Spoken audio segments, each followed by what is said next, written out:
अस्सलाम वालेकुम dear students, hello and welcome to my YouTube channel. Students, आज मैं अपने यूट्यूब चैनल पे बाकायदा लेक्चर सीरीज़ का आगाज़ करने जा रहा हूँ। इसके लिए जो मैंने बुक पिक की है वो नेशनल बुक ऑफ फाउंडेशन की क्लास 9th की बुक है। तो इंशाल्लाह इस बुक के तमाम चैप्टर्स को हम कवर करेंगे और इसकी एक्सरसाइजेज़ के तमाम क्वेश्चन को वन बाय वन सॉल्व करेंगे। कोशिश करूँगा कि आपको कंसेप्ट आपके जो क्या है वो क्लियर किए जाएँ और हर किस्म की प्रॉब्लम्स को डिस्कस किया जाए। तो स्टूडेंट्स, स्टार्ट करते हैं। हमारा जो आज का लेक्चर है इसमें हम शुरुआत कर रहे हैं चैप्टर नंबर 1 की, जिसका नाम है रियल नंबर्स। तो आइए रियल नंबर्स को समझते हैं। इसके लिए मैं आपको पेज पे ले चलता हूँ। तो स्टूडेंट्स, जो सेट ऑफ रियल नंबर्स होता है वो हमारे पास रैशनल नंबर्स और इरेशनल नंबर्स पर मुश्तमिल होता है। तो हम इसको कह सकते हैं कि रियल नंबर का सेट एक ऐसा सेट है जिसमें आपके पास रैशनल नंबर भी हैं और इरेशनल नंबर्स भी हैं। तो इसकी अगर डेफिनेशन की जाए तो कुछ इस तरीके से बनेगी: real number consist of both rational and irrational numbers. या हम इसको यूँ भी लिख सकते हैं, the union of rational numbers Q. Rational number को मैं अगर क्यू से रिप्रेजेंट करूँ और इरेशनल नंबर्स को क्यू डैश से रिप्रेजेंट करूँ तो मैं कह सकता हूँ the union of rational number Q and irrational numbers Q dash is called a real number. तो मैथमेटिकली मैं इसको लिख सकता हूँ, रियल नंबर्स को कैपिटल आर से डिनोट किया जाता है, R is equal to Q union Q dash. अब हम जो क्या है रैशनल नंबर को डिस्कस करते हैं। ये डेफिनेशंस आप पिछली क्लासेस में भी डिस्कस करके आए हुए हैं, रैशनल नंबर्स की और इरेशनल नंबर्स की। तो आज उसी का थोड़ा सा हम रिव्यू कर लेते हैं। रैशनल नंबर्स एक ऐसे नंबर्स होते हैं जिनको हम पी बाई क्यू की फॉर्म में लिख सकते हैं। पी बाई क्यू की फॉर्म क्या होती है? इसको हम फ्रैक्शन फॉर्म बोलते हैं, यानी कि ऐसे नंबर्स जिनको हम फ्रैक्शन की फॉर्म में लिख सकते हैं। और आगे उसमें कंडीशन ये होनी चाहिए कि पी और क्यू जो है वो दोनों आपके पास क्या होने चाहिए? इंटीजर्स होने चाहिए। यानी कि इस फ्रैक्शन में जो अपर पार्ट ऑफ फ्रैक्शन जिसको नोमिनेटर बोलते हैं और जो लोअर पार्ट ऑफ फ्रैक्शन जिसको डिनोमिनेटर बोलते हैं, ये दोनों हमारे पास इंटीजर्स होने चाहिए। और नीचे वाला जो पार्ट हमारे पास यानी कि डिनोमिनेटर है वो हमारे पास ज़ीरो नहीं होना चाहिए। तो ऐसे तमाम लिखे जाने वाले नंबर्स को हम रैशनल नंबर्स बोलते हैं। जैसे एग्जांपल्स 1/2, 5/3 और इसी तरह तमाम वो नंबर्स जिनको हम इंटीजर्स बोलते हैं वो सारे के सारे रैशनल्स होते हैं, क्योंकि हम उनको आसानी के साथ पी बाई क्यू के फॉर्म में कन्वर्ट कर सकते हैं। और चूँकि वो इंटीजर्स होते हैं तो वो इस प्रॉपर्टी को भी होल्ड करते हैं। इसके अलावा इरेशनल की बात की जाए तो इरेशनल की जो बुक पे डिफिनेशंस मिलती हैं हमें, वो उसमें कहा जाता है कि numbers which can not be written in the form of P by Q where P by Q belong to integers and Q does not equal to zero. यानी कि उसके कहने का मतलब क्या है कि पी बाई क्यू की फॉर्म में एक्सप्रेस नहीं किए जा सकते, क्योंकि इनमें जो पी और क्यू होता है ना वो आपका इंटीजर्स नहीं होता। या तो पी आपका इंटीजर्स नहीं होगा या क्यू आपका इंटीजर नहीं होगा, या दोनों आपके इंटीजर्स नहीं होंगे। और जो नीचे वाला Q does not equal to zero, अगर आप इसको थोड़ा सा डिफरेंट वे में अगर एक्सप्रेस करना चाहते हैं तो आप इसको यूँ भी लिख सकते हैं, the number which can be written in the form of P by Q. ये डेफिनेशन मैंने इसलिए की है कि कुछ बच्चों के माइंड में एक क्वेश्चन पैदा होता होगा कि सर हम अगर इसको पी बाई क्यू की फॉर्म में नहीं रिप्रेजेंट कर सकते तो हम square root of 3 divided by 1 तो लिख सकते हैं, ये तो पी बाई क्यू वाली फॉर्म बन जाती है। ठीक है, तो इसको एक्सप्रेस करने के लिए मैंने ये डिफिनेशन वाज़ेह किया कि पी बाई क्यू की फॉर्म में आप इसको लिख तो सकते हैं, लेकिन अगली जो दो कंडीशंस हैं रैशनल नंबर्स की वो फिलफिल नहीं हो सकती, क्योंकि पी और क्यू उसने कहा हुआ है बिलोंग्स टू इंटीजर होने चाहिए। तो इस केस में अगर आप देखें तो स्क्वायर रूट ऑफ 3 इंटीजर्स नहीं है, तो इस वजह से हमारे पास क्या होती है, ये कंडीशन फेल हो जाती है। तो हम कहते हैं कि ये रैशनल नहीं है बल्कि इरेशनल नंबर्स हैं।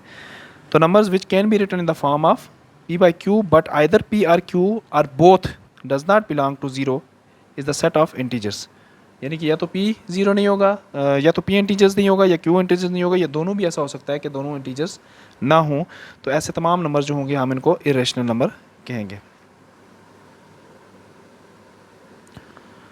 तो इसके बाद मैंने रियल नंबर्स की एक डायग्राम बनाई है। डायग्राम के जरिए इसको शो किया हुआ है कि रियल नंबर कंसिस्ट होता है रैशनल नंबर पे और इरेशनल नंबर पे।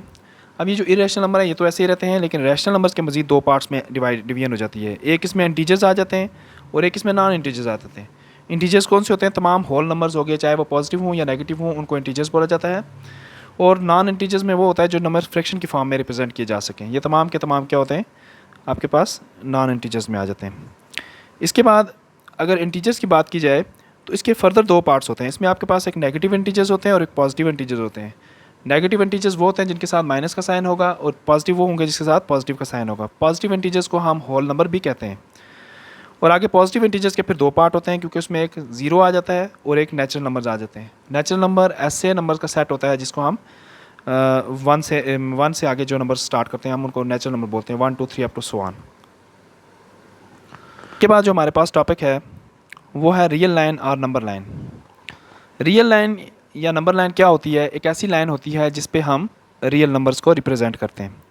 ये लाइन कुछ इस तरीके से होती है, इसके दोनों तरफ हम एरो लगाते हैं, जिसका मतलब ये होता है कि ये लाइन इनफाइनाइट है, यानी कि इस लाइन की कोई हद नहीं है, ये इनफाइनाइट है, इस तरफ भी इनफाइनाइट है, इस तरफ भी इनफाइनाइट है। चूँकि हम पेपर पे तो इनफाइनाइट लाइन को तो रिप्रेजेंट नहीं कर सकते, तो इसलिए हम इसको रिप्रेजेंट करने के लिए हम एरो लगा देते हैं, ताकि इसका मतलब ये होता है कि ये लाइन ना ख़त्म होने वाली लाइन है। तो इस लाइन के सेंटर में हम ज़ीरो रखते हैं। ज़ीरो के जो राइट साइड पर इंटीजर्स होते हैं इनको हम क्या कहते हैं? Positive integers. और इसी ज़ीरो के जो लेफ़्ट साइड पे इंटीजर्स होते हैं, इस ज़ीरो के लेफ़्ट साइड पे जो इंटीजर्स होते हैं हम कहते हैं इनको नेगेटिव इंटीजर्स। और ये जो 0 और 1 है, इस रियल लाइन में हर दो कंसेक्टिव इंटीजर्स के दरमियान लाखों करोड़ों डिजिट्स हैं, जिसमें हमारे पास फ्रैक्शंस भी आती हैं, हमारे पास डेसिमल नंबर भी आते हैं। अगर कोई बंदा ये कहे कि 0 और 1 के दरमियान कितने नंबर्स हैं, तो हम काउंट नहीं कर सकते, क्योंकि बेशुमार नंबर्स होते हैं। अब डेसिमल्स में आप जाएँ 0.0000001, इस तरीके से 0.00002, कितनी बार जितने ज़ीरो आप लिख सकते हैं आप लिखते जाएँ, तो वो करते करते फिर आपके पास 0.8 आएगा, फिर 0.9 आएगा, फिर आपके पास 1.0, या इस तरीके से करते आपके पास ये 1 आएगा। इसी तरीके से 1 से 2 तक, फिर 2 से 3 तक, फिर 3 से 4 तक अरबों खरबों जो कि है डिजिट्स मौजूद हैं। इनफाइनाइट हम इनको बोल सकते हैं। तो हम रियल नंबर्स को इस तरीके से डिनोट किया जाता है। इसमें जो हर कंसेक्टिव दो इंटीजर्स होते हैं ना, उनके दरमियान इक्वल का डिस्टेंस रखा जाता है जब हम रिप्रेजेंट करते हैं। ये जो कि मैंने हाथ से बनाई हुई है, स्केल मैंने यूज़ नहीं किया, तो मेरी लाइन थोड़ी सी टेढ़ी आपको नज़र आ रही होगी, लेकिन जब आप बनाएंगे आप स्केल के साथ बिल्कुल इक्वल जो कि है ना डिस्टेंस रखना है इनके दरमियान। अच्छा, इसके बाद कुछ सिंबल्स हमें आगे यूज़ होंगे। ये पहला सिंबल हमारे पास है इस तरीके का, इसको हम बोलते हैं लेस दैन के लिए यूज़ होते हैं। इसको हम लेस दैन के लिए बोलते हैं, यानी कि आपके पास अगर एक नंबर होगा, मैं कहूँगा ए नंबर है वो लेस दैन है बी के लिए, तो मैं इसको ये वाला सिंबल यूज़ करूँगा। अब लेस दैन और ग्रेटर दैन में क्या चीज़ होती है कि आप इस जगह देख लिया करें कि जिस तरफ इस सिंबल का मुंह खुला हुआ है, उससे आगे वाला जो नंबर भी होगा वो बड़ा होगा, और उससे पीछे वाला जो नंबर होगा वो छोटा होगा। अगर इसी सिंबल को मैं उल्ट कर दूँ, इस तरीके से कर दूँ, तो इसका मतलब है अब यहाँ पर मैंने ए अगर लिखा हुआ तो ये ए बड़ा है, जिसकी तरफ मुंह खुला होगा वो नंबर ग्रेटर होगा, और जिसकी तरफ से ये दूसरी साइड जो होगी इसकी वो नंबर क्या होगा? स्मॉलर होगा। तो ये मैंने लिख दिया था। तो आगे हम लोग प्रॉपर्टीज़ ऑफ इक्वलिटी को डिस्कस करते हैं रियल नंबर्स की। इक्वलिटी की प्रॉपर्टीज़ क्या क्या हैं रियल नंबर्स में? पहली प्रॉपर्टी का नाम होता है रिफ्लेक्सिव प्रॉपर्टी। अब रिफ्लेक्सिव प्रॉपर्टी क्या कहती है कि हर नंबर जो होता है वो दूसरे नंबर के इक्वल होता है, यानी कि A is equal to A तमाम रियल नंबर्स के लिए, for all real numbers, for all A belongs to real numbers. Real number में से कोई भी नंबर आप उठाएं वो अपने आप के इक्वल है, 1 1 के इक्वल है, 2 2 के इक्वल है, जिस नंबर को भी आप उठा लें। दूसरी प्रॉपर्टी कहती है सिमेट्रिक। सिमेट्रिक में कहता है कि अगर ए इक्वल हो बी के, देन बी भी इक्वल होगा इस ए के, यानी कि अगर एक नंबर रियल नंबर का किसी दूसरे नंबर के इक्वल है, तो इसका मतलब है वो जो दूसरा नंबर जिसके इक्वल है वो भी पहले के इक्वल होगा। इसकी एक सादा सा एग्जांपल दे दूं कि अगर एक बंदा ए है, उसकी एज किसी बी नंबर बंदे की एज के बराबर है, तो हम कह सकते हैं कि बी की एज भी ए के बराबर है। तीसरी प्रॉपर्टीज़ हमारे पास आती है, इसको बोलते हैं ट्रांजिटिव प्रॉपर्टी। इसमें कहता है कि अगर आपके पास बी के इक्वल है और बी इक्वल है सी के, यानी कि एक नंबर दूसरे के इक्वल आ गया और वो दूसरा नंबर किसी तीसरे नंबर के इक्वल आ गया, तो हम कह सकते हैं कि जो पहला नंबर होगा वो भी तीसरे के इक्वल होगा। तो एस प्रॉपर्टी को बोलते हैं ट्रांजिटिव प्रॉपर्टी। नेक्स्ट प्रॉपर्टी का नाम है हमारे पास एडिटिव प्रॉपर्टी। इसमें क्या है कि अगर दो नंबर्स हमारे पास इक्वल हैं, suppose A equal to B है, और अगर दोनों तरफ हम सेम नंबर्स को ऐड करें तो उसके रिजल्ट पे कोई फ़र्क नहीं पड़ेगा, फिर भी हमारे पास जो पहला रिजल्ट होगा वो इक्वल होगा दूसरे रिजल्ट के। जैसे हमारे पास ए प्लस सी करेंगे तो वो भी बी प्लस सी के इक्वल ही होगा। इसी तरीके से मल्टीप्लिकेटिव प्रॉपर्टी हमारे पास आती है कि अगर ए इक्वल टू बी होगा तो दोनों तरफ हम क्या करेंगे, अगर किसी नंबर को सी को मल्टीप्लाई करते हैं तो फिर भी उसके रिजल्ट पे कोई फ़र्क नहीं पड़ने वाला। ए इक्वल टू सी होगा या C A is equal to C B होगा। अगर हम राइट साइड से मल्टीप्लाई करें या लेफ़्ट साइड से मल्टीप्लाई करें तो उसके रिजल्ट पे कोई फ़र्क नहीं पड़ेगा, उनकी जो लेफ़्ट साइड है वो इक्वल होगी राइट साइड पे। इसके बाद कैंसिलेशन प्रॉपर्टी हमारे पास आती है विद रिस्पेक्ट टू एडिशन, कि अगर हम A plus C equal to B plus C रखें, यानी कि एक सी जो है नंबर वो ए में और बी दोनों में ऐड हो रहा हो, तो हम इन दोनों को क्या कर सकते हैं, इसका मतलब हम कह सकते हैं कि A B equal to B है, क्योंकि ये सी से कैंसिल हो सकता है, क्योंकि आप राइट साइड पे लेके आएंगे तो माइनस सी होगा, या इस सी को उधर लेके जाएंगे तो ये माइनस सी हो जाएगा, तो दोनों केसेस में ये कैंसिल हो जाएगा, तो ए इक्वल टू बी हम कह सकते हैं। सातवीं प्रॉपर्टी आपके पास जो है cancellation property with respect to multiplication है सेम इसी तरीके से कि अगर ए सी आपके पास इक्वल टू बी सी है तो इसका मतलब आप कह सकते हैं कि ए इक्वल टू बी है। ठीक है, सी कोई भी आपके पास कांस्टेंट है, कोई भी रियल नंबर से आप एक नंबर उठाते हैं। ठीक है, अगर उसको दोनों तरफ सेम नंबर्स को आप मल्टीप्लाई करते हैं तो उसके रिजल्ट पे कोई इफेक्ट नहीं पड़ता, चाहे आप राइट साइड से करें या लेफ्ट साइड से करें। तो इसके बाद हमारे पास प्रॉपर्टीज़ स्टार्ट हो जाती हैं इनइक्वलिटीज़ की, रियल नंबर्स की। तो उनको ज़रा डिस्कस कर लेते हैं। पहली प्रॉपर्टी का नाम है ट्राइकोटोमी। ट्राइकोटोमी प्रॉपर्टी क्या कहती है कि 3 कंडीशंस हो सकती हैं रियल नंबर्स पे, या तो एक नंबर दूसरे से बड़ा हो सकता है, या एक नंबर दूसरे से छोटा हो सकता है, या एक नंबर दूसरे के इक्वल हो सकता है। तीनों में से कोई एक प्रॉपर्टी होल्ड कर रही होगी, तीनों एक टाइम पे होल्ड नहीं करती। जैसे मैं कोई से 2 नंबर रियल ले लूँ, मैं 2 और 3 ले लूँ, तो 2 3 से क्या है, लेस है, या मैं इसको कह सकता हूँ कि 3 2 से बड़ा भी है। ठीक है, लेकिन मैं 2 और 3 को इक्वल नहीं रख सकता। दूसरी बात क्या है ट्रांजिटिव प्रॉपर्टी इनइक्वलिटीज़ के लिहाज से, कि अगर एक नंबर दूसरे से छोटा हो और वही दूसरा नंबर तीसरे से छोटा हो, तो हम कह सकते हैं कि पहला भी जो क्या वो तीसरे से छोटा है, क्योंकि बी जो है वो ए से बड़ा है तो बी सी से छोटा है। इसका मतलब है कि ए भी तो सी से फिर छोटा हो गया। इसी तरीके से एडिटिव प्रॉपर्टी को अगर देखा जाए, अगर ए लेस देन है बी से, तो इसका मतलब है दोनों तरफ अगर हम सेम प्रॉपर्टीज़ सेम नंबर्स को ऐड करें तो उसके रिजल्ट पे कोई फ़र्क नहीं पड़ेगा, फिर भी ए लेस देन बी ही होगा। आगे एग्जांपल मैंने दिया है कि जैसे 2 को मैं अगर कहूँ कि लेस है 3 से, तो मैं अगर दोनों तरफ सेम नंबर्स यानी कि 1 को कोई भी नंबर रियल आप रख सकते हैं, मैंने 1 रखा हुआ है, 1 को दोनों तरफ ऐड करेंगे तो 2 + 1 करेंगे तो वो भी क्या होगा आपके पास सेम नंबर्स। 2 को मैं 1 को मैंने रखा हुआ, तो 1 को दोनों तरफ आप ऐड करेंगे तो इस पर कोई फ़र्क नहीं पड़ेगा। तो इसका भी देखें, 2 + 1 करेंगे 3 और 3 + 1 करेंगे 4, तो इसके रिजल्ट पे फिर कोई इफेक्ट नहीं पड़ा, तो ये दोनों सेम है। सिमिलरली नेक्स्ट आपके पास एडिटिव प्रॉपर्टी में जो दूसरा केस है, अगर कहता है कि ए ग्रेटर देन हो बी से, तो अगर ए ग्रेटर देन होता है बी से, तो इसका मतलब है दोनों तरफ सेम नंबर्स को अगर मैं ऐड भी करूँ तो कोई फ़र्क नहीं पड़ेगा। बिल्कुल ऐसे ही मैंने एग्जांपल दी, 5 ग्रेटर देन होगा 4 से, तो अगर दोनों तरफ मैं 2 को ऐड कर दूँ, सेम नंबर्स को ऐड कर दूँ, तो 5 + 2 का रिजल्ट 7 आएगा, 4 + 2 का रिजल्ट 6 आएगा। तो इसका मतलब है कि 7 ग्रेटर देन 6 है। इस प्रॉपर्टी पर कोई इफेक्ट नहीं पड़ा, वही प्रॉपर्टी हमारे पास जो थी वही आई। उसके बाद मल्टीप्लिकेटिव प्रॉपर्टी में हमारे पास कुछ 3-4 केसेस बनते हैं, 2 केसेस बनते हैं।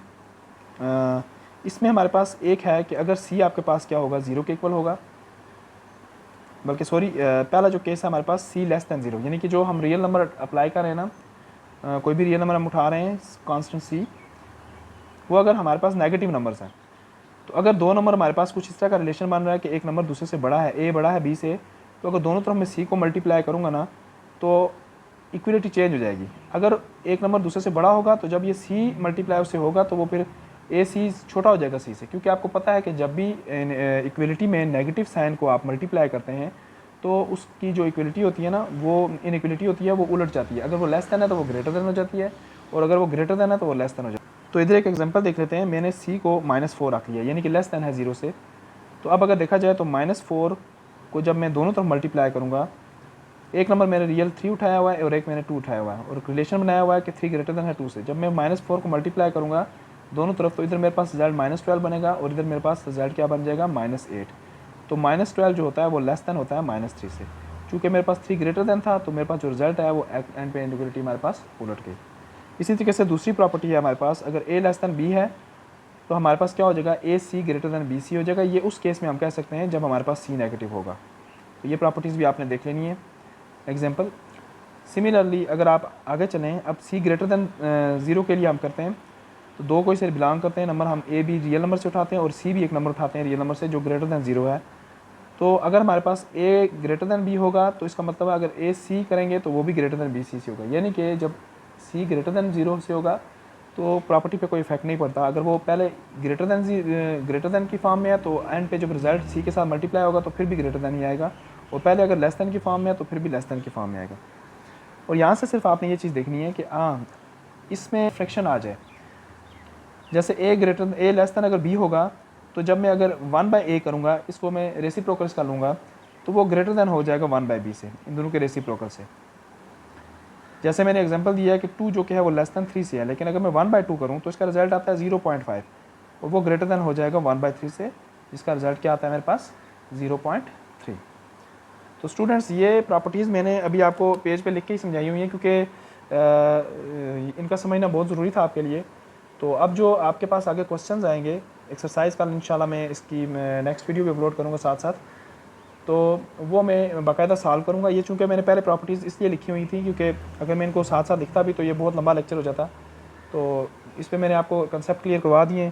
तो फिर भी अगर किसी को बच्चे को कोई प्रॉब्लम है तो आप कमेंट बॉक्स में लिख सकते हैं, वो प्रॉब्लम शेयर कर सकते हैं। इंशाल्लाह मैं उसको जल्दी सॉल्व करने की कोशिश करूँगा और आप तक पहुँचाने की कोशिश करूँगा।